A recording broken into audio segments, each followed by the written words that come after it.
Bonjour à tous, aujourd'hui je voudrais vous parler du VMN, la mesure numéro 10 du programme, de la trame du programme EJL, qui est une sorte de revenu universel, mais complètement différent, mais qui est bien sûr pris en exergue pour essayer de démontrer que EJL est gauchiste, ou des choses comme ça.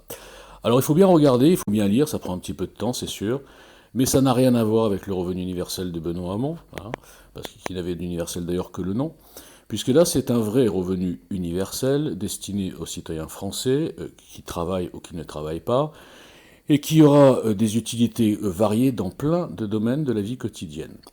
Par ailleurs, il aura une fonction, comme j'ai dit, d'huile de vidange, qui permettra en parallèle de faire passer des mesures dures et indispensables pour notre économie. Donc ça n'a rien à voir avec une mesure d'assistanat, absolument rien. Ça n'a rien à voir avec une mesure gauchiste, anti-business, ou je ne sais pas comment ça a été qualifié. Il faut juste lire et voir toutes les utilités de ce nouvel outil.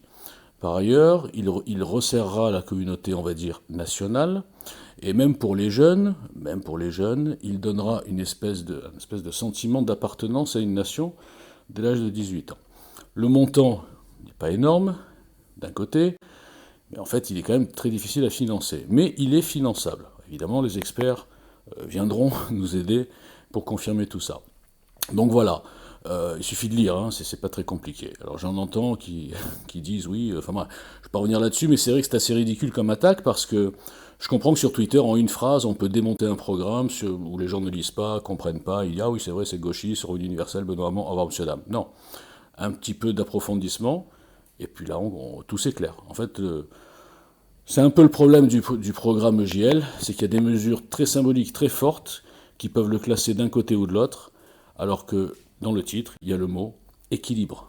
Et c'est malheureusement en lisant tout qu'on comprend l'équilibre. Et comme personne ne le fait, c'est pour l'instant difficile. Merci, au revoir.